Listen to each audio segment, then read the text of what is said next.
Welcome, and thank you for joining today's conference, Intertie Deviation Settlement Training. Before we begin, please ensure you have opened the chat panel by using the associated icon located at the bottom of your screen.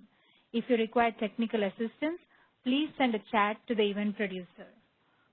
All audio lines have been muted until the Q&A portion of the call. We will give you instructions on how to ask a question at that time.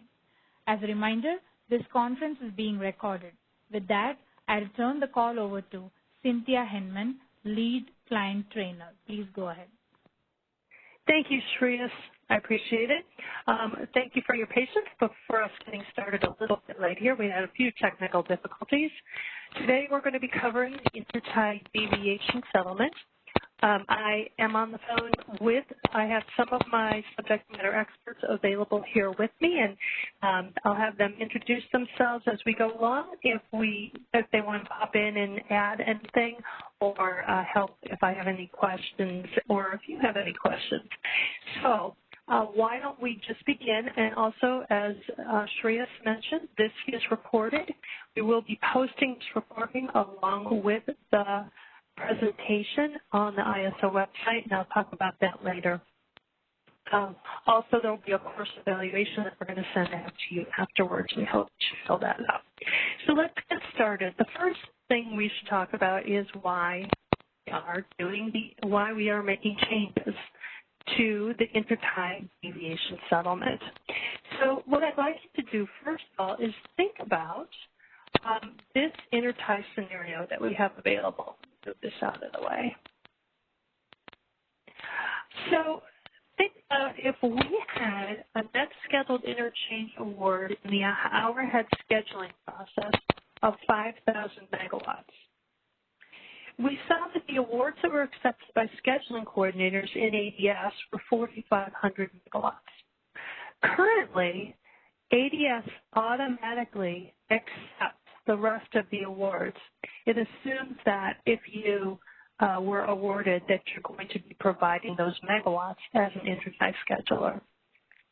So the net scheduled interchange used as the input into the FMM is 5,000 megawatts. But let's suppose that scheduling coordinators are unable to deliver that 500 megawatts that were automatically accepted, so they didn't submit an ETAG. And when this happens, the 15-minute market assumes that the 5,000 megawatts are going to be delivered, but in reality, we're only going to get 4,500. So you can see that this is a problem. So the problem is, since we assume that there's 5,000, there's only 4,500, any undelivered, untagged energy won't be recognized in the market until a 5-minute market run. And Intertie resources won't be able to help resolve that difference because we will be assuming that we've got that energy coming from the interties. So that's the problem. So we want to fix that. So just to give you a little bit more on that, undelivered intertie transactions adversely impact ISO grid stability and market pricing. So when we have these non-deliveries, we can't clear additional intertie energy until the next hour. We can't use any new intertie energy because the market is counting on that supply and it doesn't materialize. So we have to go to the 5-minute real-time dispatch to use available supply to compensate for the energy, for the intertie energy. So not only does it affect reliability, it also is detrimental to the market. Since those undelivered intertie transactions are displacing other intertie bids, we're forcing us to look at the 5-minute market, and it results in higher prices. And it also looks like there's intertie congestion that really is not going to be showing up. So what we've done is we have created the Intertie Deviation Settlement, and there's going to be three major areas of change. The first thing we're changing are the e-tagging rules. We're changing some of the display in ADS to make it easier to identify on your end. And also there's going to be the Intertie Deviation Settlement charges. So we're going to start by talking about the e-tagging changes. So e-tagging changes for scheduling coordinators.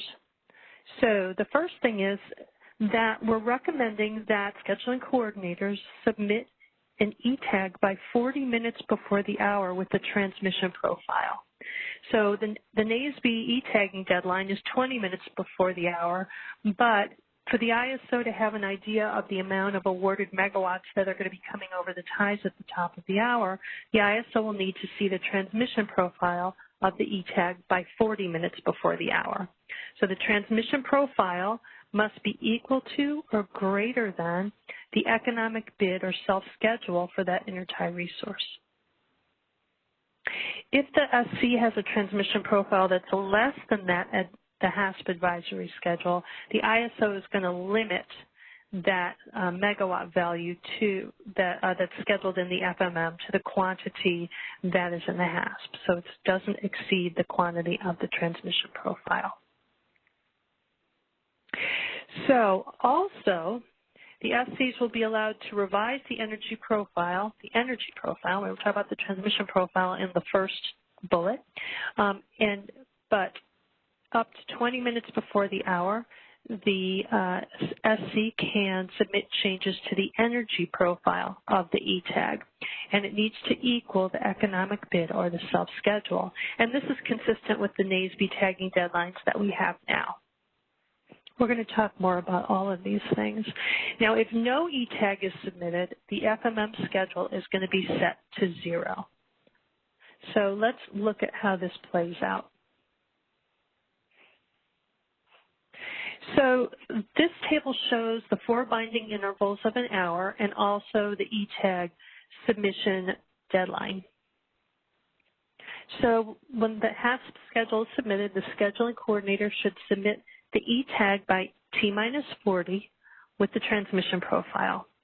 So for the first 15-minute interval, that number 1 there, the 0 to 15 segment, the market runs at 37.5 minutes before the top of the hour. At that time, we will look at the minimum of the HASP schedule, the ADS accepted amount, and the transmission profile to use as a quantity for that first interval. We're going to do the same thing in the second interval. So you can see that if you don't have the transmission profile there, that number is going to be 0, and if the minimum of the 3 of those is going to be used, if you don't have the transmission profile, it's going to show up as 0 to be scheduled in the FMM for those first 2 intervals.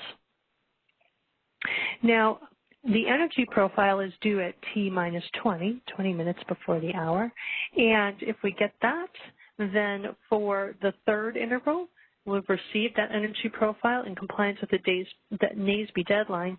So now it's going to, the e-tagged quantity will be used from the energy profile of the tag for the FMM binding intervals. We do the same thing in the third interval and the fourth interval. So that is the logic for the new tagging deadlines. And so I will now open it up for questions.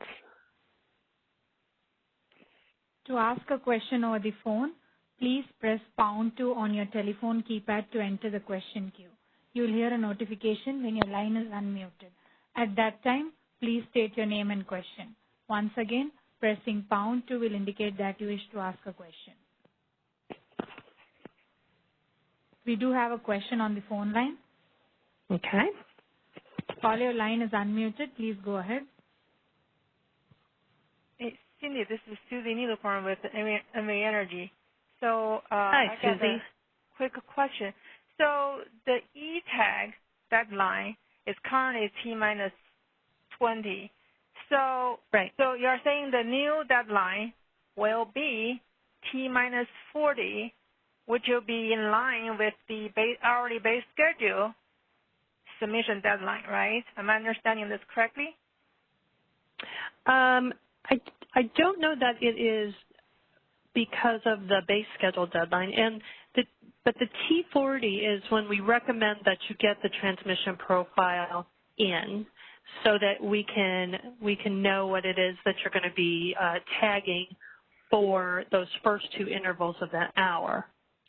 So the actual deadline is still the NASB deadline of T20, but it's going to impact you if you don't put in at least the transmission profile by T minus 40.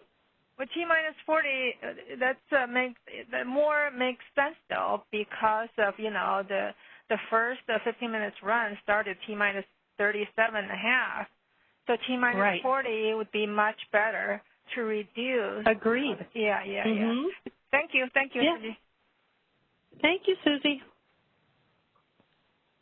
Moving on to the next caller. Caller, your line is unmuted. Please go ahead.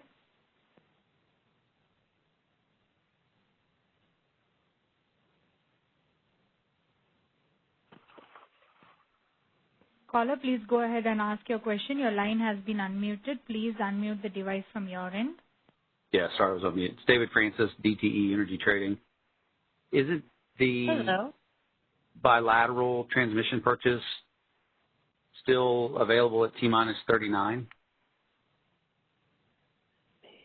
The bilateral. Are you essentially making people now buy transmission prior to the actual deadline for them to buy transmission outside of the ISO? So if I can buy transmission at T-minus 25 and get a tag in by T-minus 21, that's acceptable to the outside transmission provider, but not to the ISO for intertie transactions? Well, in order for us to be able to use, we need to see the transmission profile by T-minus 40, and we are recommending that you have that transmission profile in there by T-minus 40. So I don't know if any of my other subject matter experts want to jump in on that and add some additional comments. You need to see it by T-minus 40, or you want to see it because you want to make this change? Well, if you look at, so if we, hold on, I'm going to go backwards here. When we're looking at the amount that's going to be used for the FMM binding schedule, we're going to look to see the minimum. We're going to take the minimum of whatever the HASP schedule was, whatever the advisory in HASP is, the ADS accepted amount, so if you accepted an ADS, and the ETAG transmission profile. So we're going to take the minimum of those three. And we're doing that so that we can have more assurance that if you give us a transmission profile of your ETAG, we're going to be more certain that you're actually going to be flowing that. So in the past, you've had scheduling coordinators that have provided transmission profiles early and then trued those up with energy profiles later? I'm not certain about that. I can't answer that. I'm just wondering what you're resting on that this would happen. I mean, it sounds like I'm just trying to clarify if it's an ask versus, but it sounds like it's, more of I want to say more of a strong arm ask than an actual ask from the marketplace. Well, the NASB deadline is T20, and so we're not, obviously we're not changing that, but I would say it will impact you if you. But you're proposing to not accept it, right? So if the rest of the market outside the CAISO is relying on a T-minus 20 deadline, CAISO saying, no, we need T-minus 40, then you're more stringent than the NASB deadline is currently in practice. Is that fair to say? Well, you still could get scheduled for the last two intervals of the hour by getting it in by T20. And we'll go through some examples later on. By getting what in at T20? By getting your tag in, the tag in at T20. If you do it just like you do it today, the first two intervals of that hour, the FMM binding interval, the 0 to 15 and the 15 to 30, you're not going to be have an FMM binding schedule for those first two intervals. But if you get it in by T20, those last two intervals will recognize it, just because of the timing of when our market runs at 37.5. Do you guys have metrics and data? Maybe I've just missed it. It's published to show why this is a problem? Yes, actually, in the draft final proposal does have data associated with it. And at the end of the presentation, I have a link, so you can take a look at that. All right, fantastic. Thanks. All right. We don't have any further questions on the phone line. As a reminder, to ask a question over the phone, please press #2 on your telephone keypad to enter the question queue.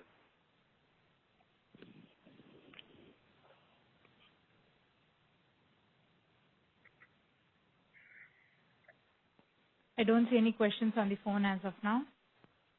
Okay, thank you. All right, so we're going to move on to the ADS changes. And as you know, we are going to be implementing a new ADS for all of you.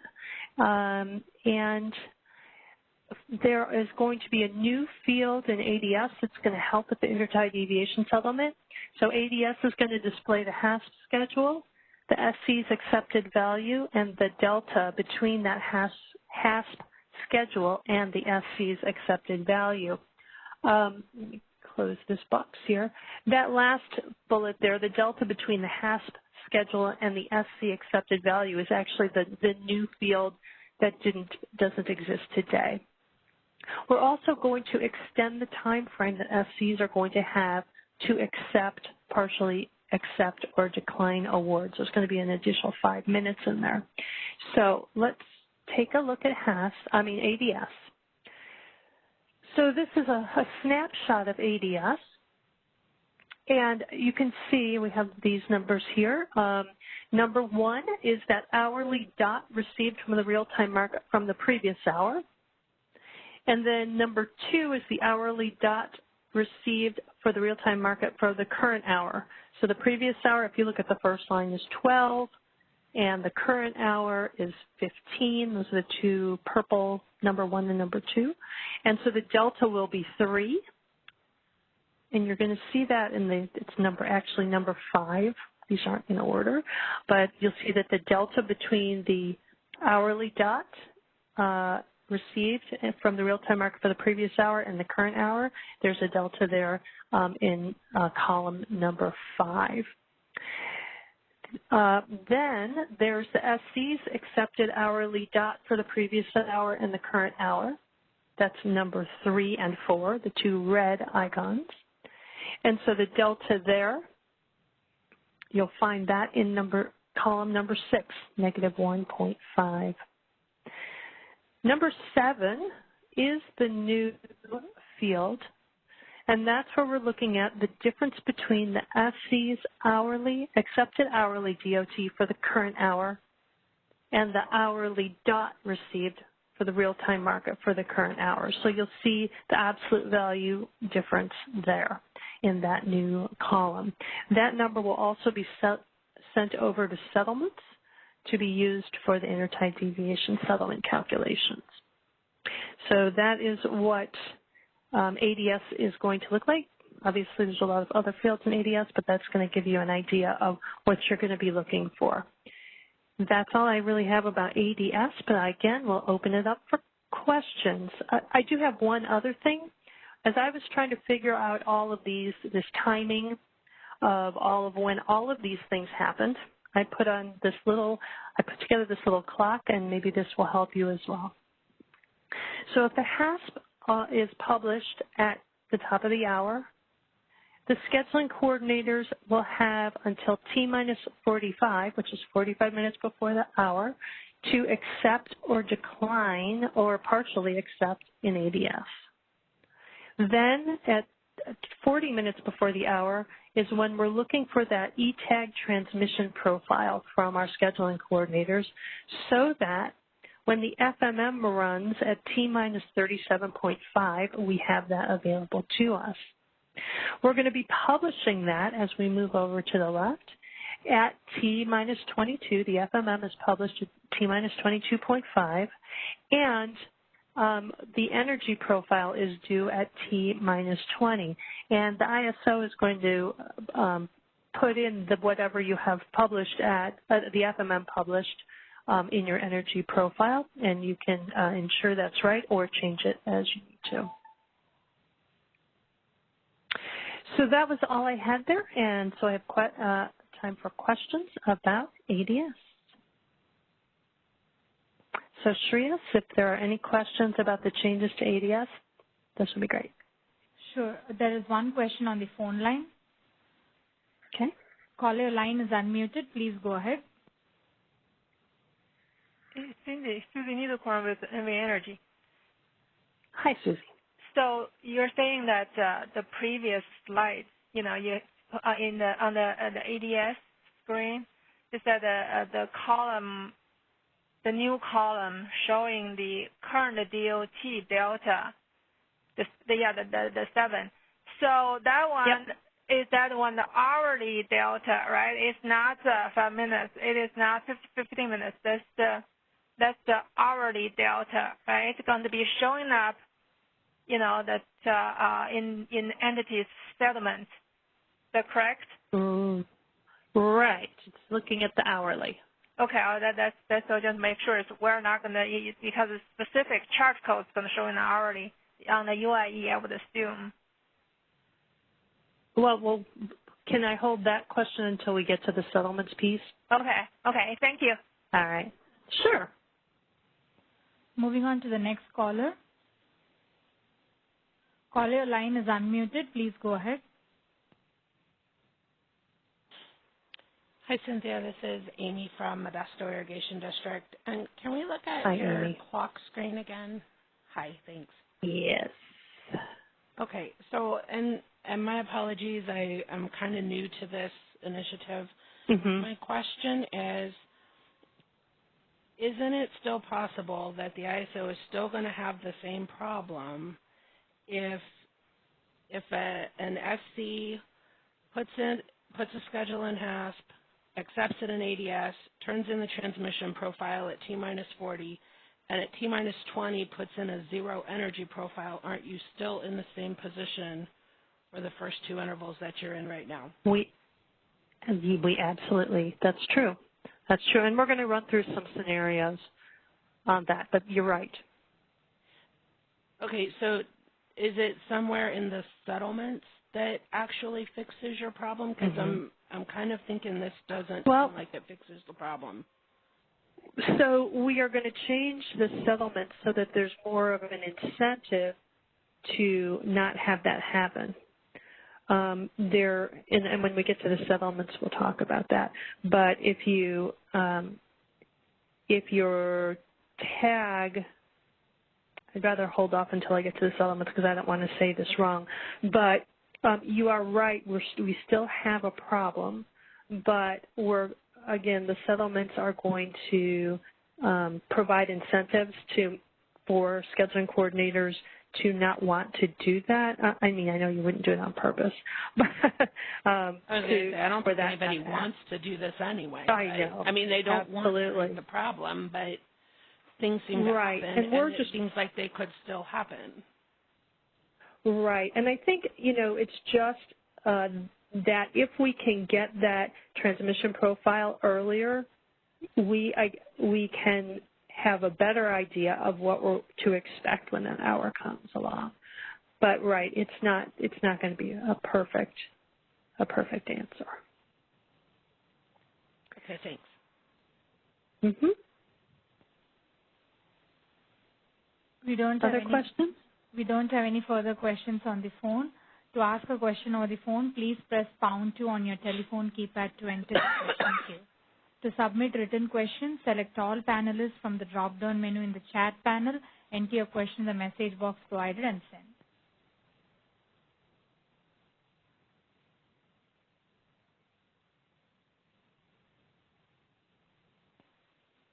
I don't see any questions in the chat and the phone line. All right. Well, let's move on. And we're going to talk about the over and under, I always call it the over and under delivery charge, but it's actually the over delivery charge. Just in my head, the over comes first, but under over delivery charge. So that is what we're implementing, changing from what we currently have to for the settlements for these things. So let's take a look at comparing the over-under delivery charge that we'll be implementing to the decline charge that we currently have. And here's a little example. So currently, the decline charge, when we are looking at the first intervals of the operating hour, we use that ADS accepted value.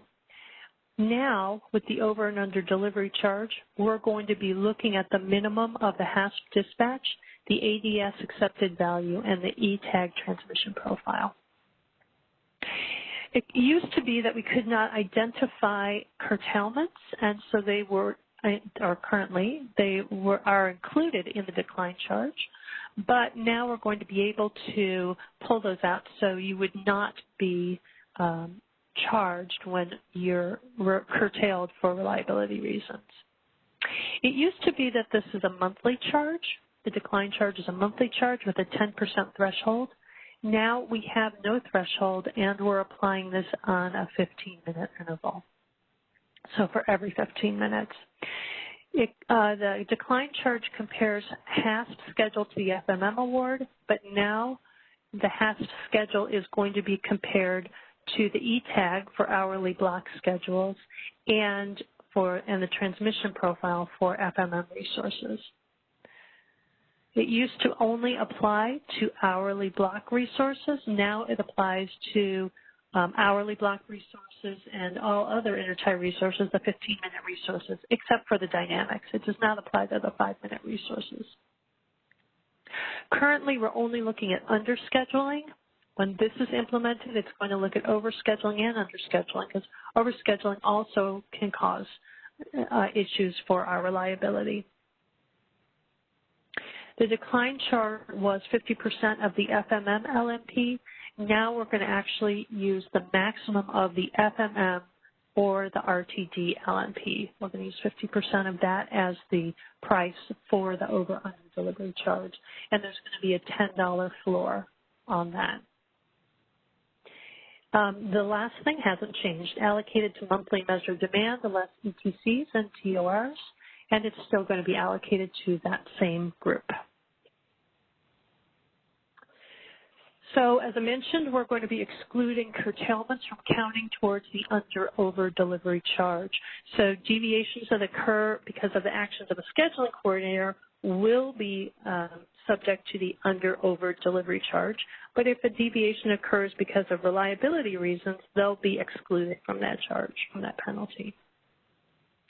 And individual resources that are curtailed by the ISO because their ETAG exceeds their market award will still be subject to the under-over delivery charge. So let's say your market award was 90 and your ETAG was 100. You're still going to be subject to that charge because now you have an over delivery. So the Intertie Deviation Settlement provides incentives for SCs to produce the megawatts that they've scheduled.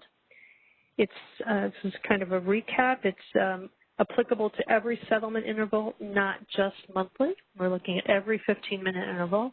We used to, as I mentioned, just sum it up monthly. The non-delivery charge will be subject to a charge equal to 50% of the maximum of the higher of the FMM or RTD LMP with a $10 per megawatt hour minimum plus any imbalance charges. Additionally, there's going to be a 25% charge at the greater of the FMM or RTD LMP when a scheduling coordinator accepts an award in ADS but fails to deliver the energy, so there's no tag. So that's another additional incentive. When we're looking at what the quantity is for the over and under delivery charge, there is, pull up my notes here. For each bid option, you can see what the determination of the over and under delivery quantity will be. If we're looking at resources that are using a self-scheduled hourly block or an economic hourly block, it's going to be the absolute value of the HASP schedule minus the after-the-fact ETAG energy profile. For economic, the 15-minute dispatchable intertie resources and the economic variable energy resources, the ETAG transmission profile. We're going to look at transmission profile minus the HASP schedule. If it's less than 0, the charge applies to the amount of deviation. Otherwise, charge doesn't apply. Additionally, any undelivered accepted intertie schedules, we have this additional 25% penalty. And if there's a curtailment for reliability, you're going to be exempt from the penalty. And that was mentioned those before. Again, the price is going to be 50% of the maximum of the FMM LMP or the RTD LMP with a minimum $10 charge. And I think the things on this slide have already been mentioned. Except just on the bottom there, the additional 25% penalty if an SC accepts a HASP schedule but doesn't submit an ETAG, because that provides additional operational challenges for ISO operators. And that kind of goes to the question that we got earlier. So I'm going to run through some scenarios here that are going to hopefully answer some questions and at least show you how this is going to work.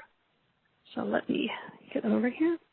So in this first scenario, a scheduling coordinator's bid clears the hour-ahead scheduling process.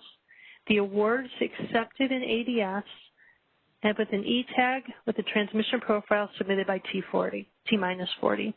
This provides a level of assurance that the energy will be delivered. As such, the 15-minute market appropriately schedules the resources for the first 2 intervals of the operating hour, and then by T20, the energy profile is submitted to support the schedules. The 15-minute market can now schedule the resource for the last 2 intervals. So this is kind of the vanilla right here, of course. The ETAG energy profile matches the FMM schedule, so there's no real-time imbalance energy settlement.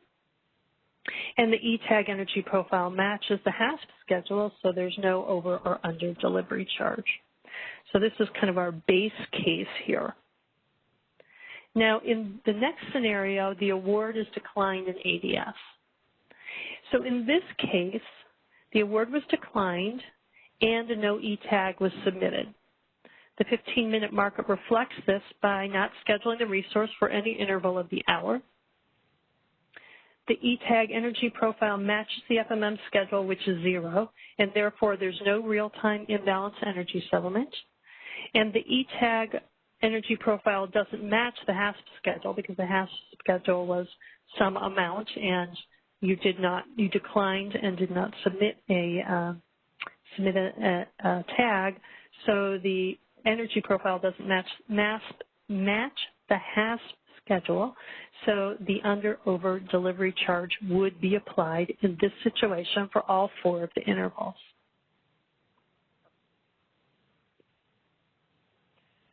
We'll look at another scenario here, and in this one the ETAG is not submitted. A little bit different. The scheduling coordinator's bid cleared the hour-ahead scheduling process. The award is accepted in ADS, but there's no transmission profile submitted by T40. So we don't have any assurance that that energy is going to be delivered. And the 15-minute market reflects that by not scheduling the resource in those first 2 intervals of the operating hour. And then the scheduling coordinator does not submit an energy profile by T20. And as a result, the 15-minute market reflects this as well by not scheduling the resource in the last 2 intervals of the operating hour.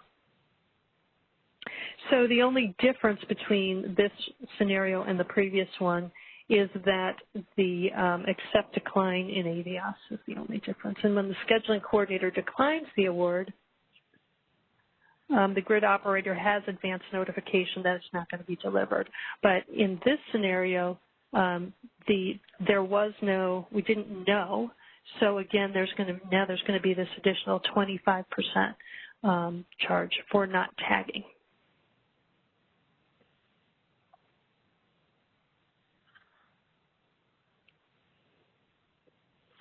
All right, moving on to scenario 3. In scenario 3, the scheduling coordinator's bid clears the hour-ahead scheduling process. The award is accepted in ADS, but There's no E-tag with the transmission profile by T40. So again, those first two intervals will not be scheduled. The scheduling coordinator is able to get an E-tag in by T20, and therefore the 15-minute market schedules the resource for the last two intervals of the hour. So in this case, the energy profile doesn't match the FMM schedule, the E-tag energy profile, for the first two intervals of the hour. So the ISO has to curtail the E-tag so the energy profile doesn't exceed the market award. The energy profile doesn't match the HASP schedule for the first two intervals, so there's an under-over delivery charge. And the energy profile does match the HASP schedule for the last two intervals. Therefore, the over-under delivery charge is not applied for that.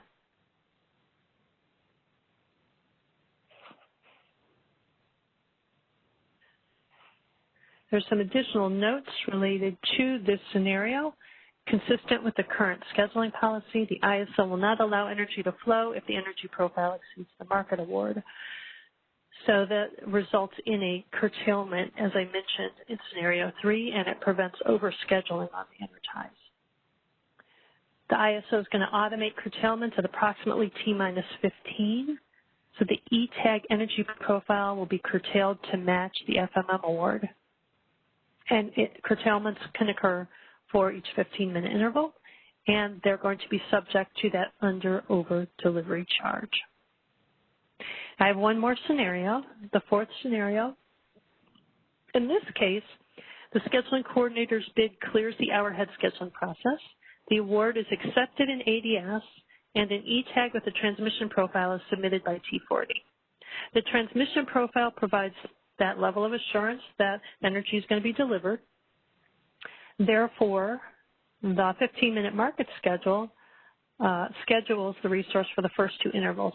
However, the scheduling coordinator fails to submit an energy profile by T20, and therefore the energy cannot be delivered. This is reflected in the market with a schedule of 0 for the last two intervals of the hour. The E-tag energy profile doesn't match the FMM schedule for the first two intervals. Therefore, there are real-time imbalance energy charges for the first two intervals. And the E-tag energy profile does not match the HASP schedule. Therefore, the over-under delivery charge is applied. So it says, I'm going to read this from the paper. This combination of events is the worst possibility of the scenarios presented above. The operator believes the energy will be delivered because the award was accepted and the transmission profile was submitted. Ultimately, however, the energy is not delivered. It is therefore appropriate that this resource is subject to both imbalance energy settlement and the over and under delivery charge. So those are 4 scenarios that I just wanted to show you, and I will open it up for questions and do my best to answer them. We do have yes. Okay. We do have a question on the phone line. All right. Caller, your line is unmuted. Please go ahead. Hi, Dave Francis, DT Energy Trading again. I just want to make sure I understand, I think, 2 things. First, currently the ISO will accept, and maybe it's not to accept, but will accept an E-tag for volumes greater than the corresponding award. Is that fair? I believe that is fair. There's no overscheduling penalty. I can say that much, but I don't know. Can someone else help me out here? I'm just curious why the ISO would accept an E-tag that was greater than the award. I cannot tell you that right now. Okay, and then just so I'm clear, that the ISO considers a tag, or under this proposal, the ISO would consider a tag for transmission only with no energy schedule to be a commitment for energy schedule. In those in the first two 15-minute intervals. I know. Well, that just seems inconsistent with the NASB requirements for tagging. Right. You're saying if there is no energy profile ever submitted, but they submit a transmission profile? Which is part of my original question of who does it. Nobody in my experience submits a transmission profile and then comes back and fills an energy profile, but I could be wrong. But yeah, so if you see a transmission profile at T-4, at the latest of T-40, you're going to assume that energy will flow, and then you'll true up whether or not energy flowed after the fact. That is the way that this looks like it is set up, correct?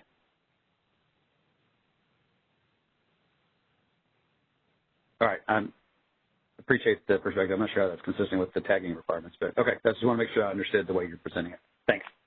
All right. And I encourage you to look at the paper, the draft final proposal. It goes into a lot of detail. Okay. Thanks. Uh-huh. Moving on to the next caller. Caller, your line is unmuted. Please go ahead. Hey, Cynthia, it's Amy at Modesto again. Hello. Hi. The under-over delivery charge, does this apply to both exports and imports or just imports only? It does apply to exports as well. There are some additional rules that I do not have probably in here, but it does apply to exports as well. And where would I be able to find those additional rules? Okay, I would suggest, for one, looking at, again, the draft final proposal, the draft tariff language as well, and probably in the BRS, the business requirements. Okay, thanks. Mm-hmm. Moving on to the next caller. Caller, your line is unmuted. Please go ahead. Hey, Cindy, Susie with ME Energy. That Hi, Susie. For you, that the settlement changes that slide. So you have on the left, that's a side. Could you go back to that slide? Okay. And I do have some more settlement slides that I have not gotten to. This one? Yeah, and then that's so I would think that the left one, that's the current, the settlement, right? Yes. And then yep, but what's the charge code reflect all these the charges that are in the 64600? I'm going to show you, actually, the next slide I have has the charge codes that we're terminating and the charge codes that we're at. Okay, and then my next question is the curtailments in this slide. Uh-huh. So the curtailments, you are saying that's currently included, and then with this new change, the curtailments will be excluded. Right. Do you mean so you won't be on the... Do you mean that because of the T-40, that rule is going to eliminate curtailments, or how the curtailment is going to be excluded with the new change? Well, it used to be that we couldn't tell if you didn't deliver because of something on your end, or if there was a curtailment for reliability. Our systems are able to identify that now. So if you are not delivering because of a curtailment, you won't get dinged for it with a charge, where today you do. Yeah, I think today we have to do manual adjustments to be able to right. But the thing is, which timeline is going to you exclude the curtailment? Is that going to be T-minus 37.5, or what's before the 15 minutes run? Is that able to eliminate the imbalances? You know what, Susie, I do not have the answer to that, so I'm going to have to find that out. Unless I see that Luis is on the line. Do you by any chance know when that will be the exemption or the curtailment will be recognized? Hi, Cindy. Can you hear me? Yeah. Oh, perfect. Right. So from the settlements perspective, I won't be able to answer the actual tagging perspective and the actual deadline. After the fact, however, in settlements, we do receive the energy profile e-tag, and we also receive whatever the reliability curtailment megawatt quantity is. And what we do in settlements is we actually add both together, assuming that, so basically what we're trying to do is, again, exempt that curtailment from any penalty. So for instance, if the after the fact tag is 80 megawatts and that resource for some reason was curtailed for reliability purposes of 20 megawatts, and for example, their HASP schedule is 100 megawatts. So initially what you would look at is 100 megawatts of HASP and 80 megawatts of energy profile tag, right?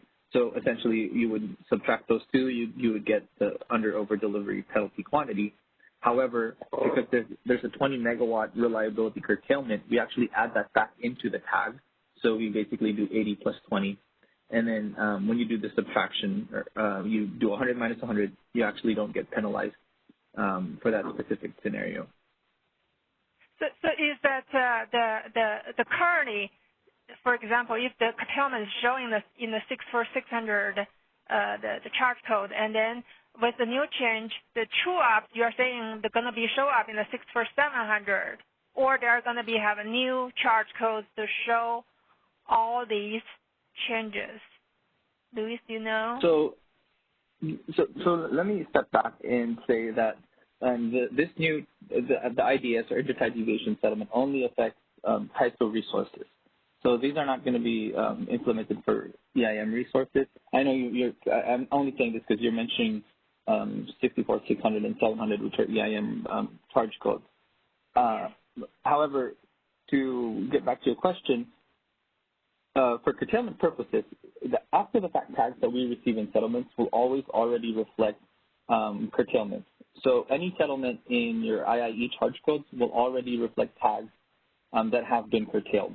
So regardless if it's reliability for reliability purposes or not, again, your final tag would always reflect curtailment. So curtailments being added back to the tag will only affect intertie deviation settlement. So it won't be, so you won't actually see, reliability curtailment as a bill determinant in your IIE charge code. Right. So, and if you look on the screen, Susie, you'll see the charge codes, the new charge codes for the intertie deviation settlement and allocation. So we're going to be see all those changes in the new charge codes, not going to be in any of the old charge codes, 64600, 64700, right? It's going to be in new charge codes. Correct. That's right. Okay. Thank you. All right. Any other questions? Yes, we do have a couple of questions on the phone. Caller line is unmuted. Please go ahead. Hi, this is Tyler Moore with APS. I think it was scenario 2 that you reviewed there. I just want to make sure I understand. Which 2A or 2B? 2A, I believe. So when we decline an award, so if we submit, the intertie bids at T75, the awards come out around T55, and we decline the award in ADS, we're subject to the under-over delivery charge, even if we decline the award, but we don't have the additional 25% adder if you were to accept and fail to deliver or export. Is that correct? Yes. Okay, so the declining then, you're still going to get the under-over, but you just avoid that additional premium or on the LMP. Right, because at least we have some idea that you're not going to deliver. Okay, thank you. Right. Moving on to the next caller. Caller line is unmuted. Please go ahead.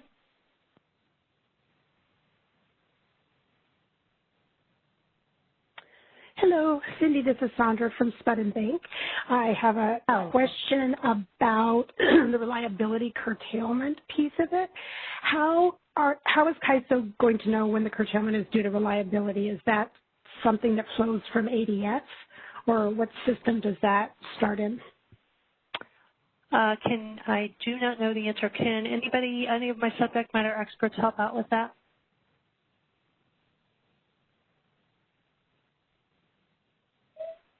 Hi, this is Luis, and I'm probably not the best person to answer this question, although what I can add is that from my understanding, it's an operator decision. They actually have, I don't know if it's like a button that they recognize if it's for reliability purposes or not. I know that's how we receive it downstream. Is we see it as a field, almost like a checkbox field, whether it's for reliability purposes or not. And I know that that's being filled out by the operators.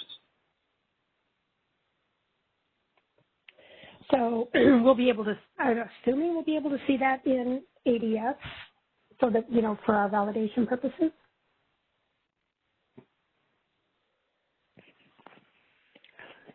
Gina, by any chance, do you know if that will show up in ADS?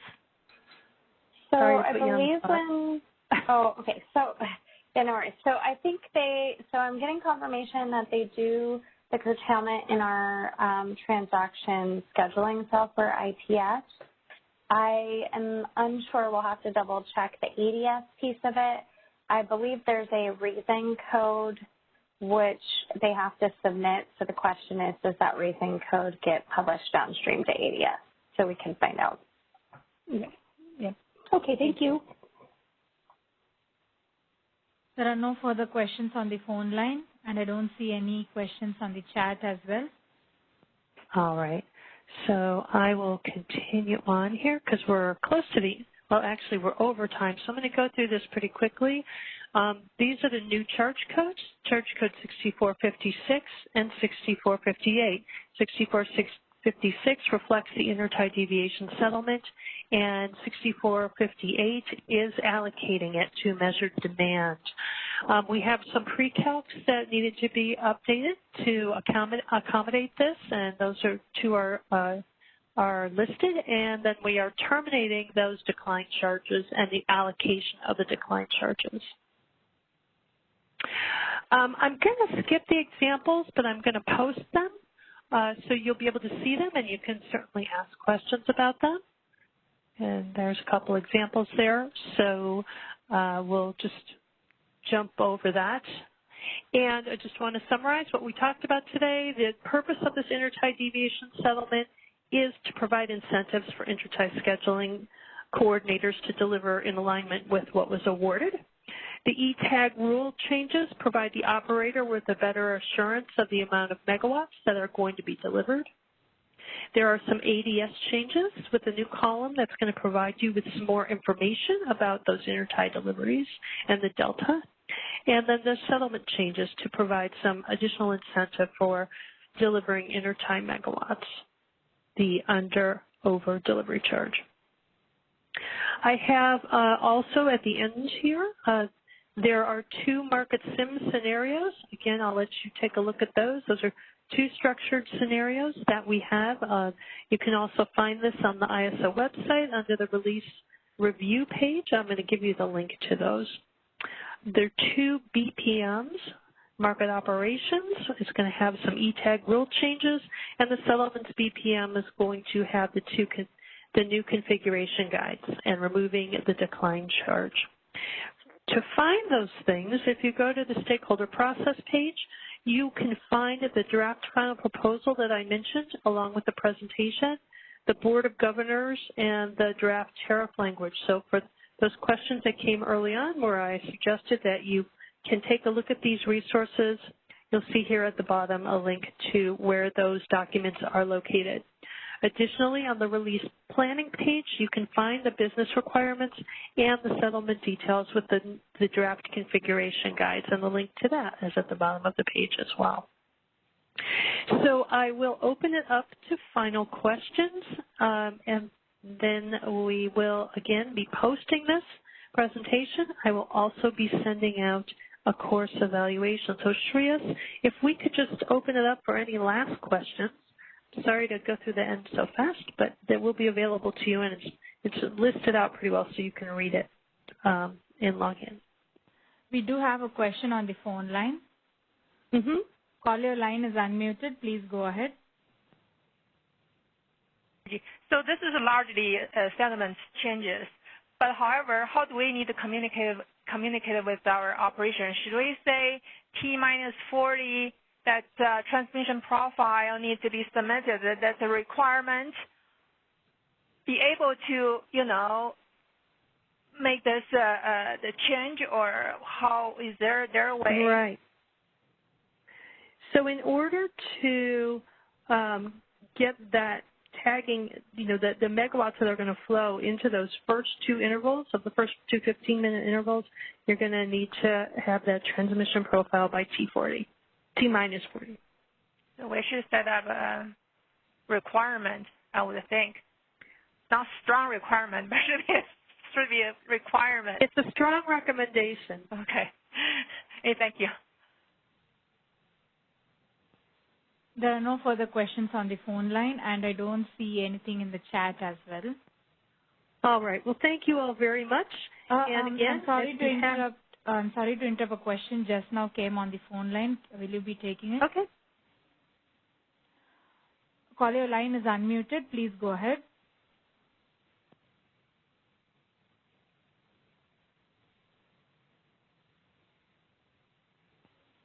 Caller, could you please unmute the device from your end and ask your question?